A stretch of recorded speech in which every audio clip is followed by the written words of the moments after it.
Good day everyone. So welcome back again to another instructional video, and for this video I will discuss about the different types of speech styles. Before anything else, let me of course share to you the learning objectives for this instructional video. First, distinguish the different types of speech style, identify social situation which each speech style can use, and determine the importance of knowing the appropriate speech style to use. Before I start the discussion, let me ask a question. Do you communicate the same way when you are with your friend and when you are consulting a lawyer or a doctor? So definitely not, right? So that is why there are different speech styles and we should be knowledgeable of it to avoid unnecessary situation such as miscommunication or misinterpretation of the message. So there are five types of speech style. First, we have the intimate style. Second would be the casual style, consultative style, formal style, and frozen style. Let's start with the intimate style. So when we say intimate style, so this type of communication is private, completely private language used within family or very close friends or groups. And usually this is the use of personal language codes, and this is used among, as what I've said earlier, used among intimate members of the family or friends. And also, for this style, there is no need for long sentences or to be watchful of one's grammar, because doing so will just bring disruption to the intimacy of these styles. So it does not need complete language, and certain terms of endearment, slangs, or expression whose meaning is shared with a small subset of person to person. It is used in conversation between people who are very close and know each other quite well because they have the maximum of shared background information.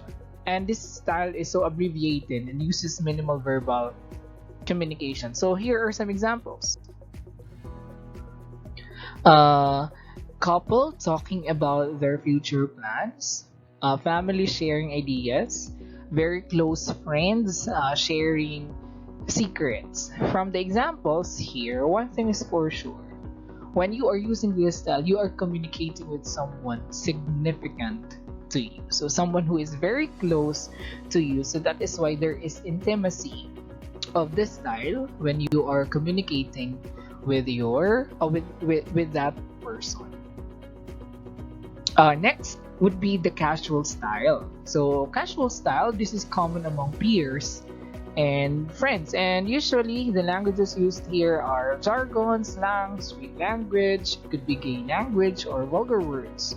Okay, and it is used daily in this is usually used in daily conversation, also known as informal communication style. So again, it is typically used in sharing people personal conversation between groups and peers who have something to share and have shared background information but don't have close relation. So this is a type of relaxed or normal conversation, and makes use of colloquial words. So the objective for this style is to give or share information without having to give more background information. Again, what concept that we should just be mindful for this style would be it is used in a daily conversation, which is not intimate. Okay, so this is more of the informal communication style under interpersonal communication. Here are some examples. Okay, when you are having a conversation with your friends, everyday conversation with your friends, with your buddies, and since we are right now in a pandemic and close contact is strictly prohibited, no? We have this platform through the messenger with the use of group chat. events. So these are examples of casual style. Next would be consultative style. So when we say consultative style, from the word itself, no, consult. No, this style is the standard one, or what we call this is what we call a professional discourse. So this is considered to be the most operational among other styles. And with the use of the language, it has to be professional or mutually acceptable language is a must in this style. So most of the time, one person is superior here. So the speaker that does not usually plan what he or she want to say, and this style is less planned because the communication will depend on the responses or feedback of the people communicating, and people tend to repeat some unnecessary words for confirmation under this consultative style. So here are some examples. Communication between a superior and subordinate. Okay, and when you are a patient and then you are consulting a doctor about what medicines to take, okay, because you're not feeling well or you're suffering from this disease.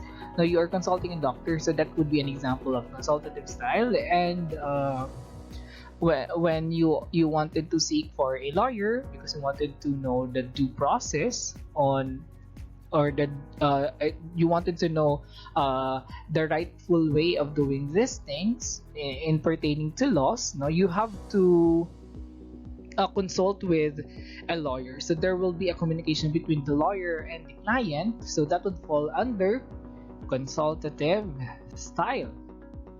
Next one, we have the formal style. So formal styles are straightforward speeches. Okay, these are straightforward speeches. This style makes use of careful and standard speech, as this style is used when in formal meetings and events. Oh, unlike the consultative style, this one is one way. And think of all the formal events that you have attended. Okay, think of all formal events you have attended. All of those require formal conversations. For example, you are attending a conference and someone is speaking in front of you. No, someone is speaking in front of the crowd. You attended a graduation and you invited guest speakers, or in a seminar, and then you invited guest speakers. So the style there is just one way. The communication there is one way, and those event definitely is formal, and this requires formal conversation. Here are some examples. Okay, the State of the Nation address. So this is very prominent, or this is very known when someone is giving his or her address. If pertaining to the president, no, pertaining to the president's address, or president address, the president of the institution, rendering an address to the constituents. So another example would be the graduation speech, sermon from the priest, and welcome address. So those are examples of formal style. And last one, we have here the frozen style. So it is also referred to as oratorical style. This style is frozen in time and remains unchanged. Hindi na mababago. It will remain as is. It mostly occurs in ceremonies. Okay, and as what I have said earlier, it is also referring to as oratorical style. So this style uses very careful chosen words or phrases or sentences that are fixed in form. When you say fixed, hindi na talaga siya mababago. Okay? It will remain unchanged. So that's why it's called frozen style. Here are some examples. Okay? So pledge of loyalty, the anthems, our national anthems. Okay? Under also this one would be the Panatang Makabayan. Okay? So when we are having flag ceremony, yun yung ating mga binabanggit. Okay? In respect to to our flag. We're singing the Philippine national anthem, and we are reciting the Panatang Makabayan. And another example would be the preamble. And these examples are fixed already. It cannot be changed. Okay, it cannot be changed. Okay, so those are the types of speech style.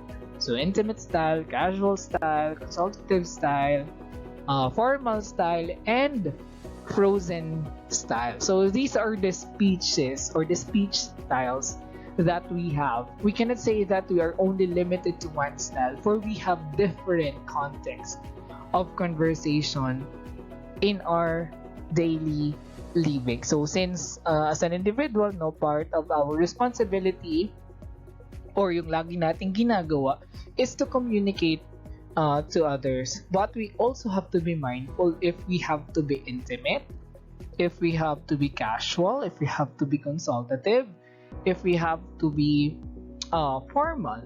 And as an individual who is always part of the process, you must consider the environment or setting and identify the accurate speech style to use. Okay, so again, I hope you learned something from this video about the different style or the different types of speech styles. Thank you so much.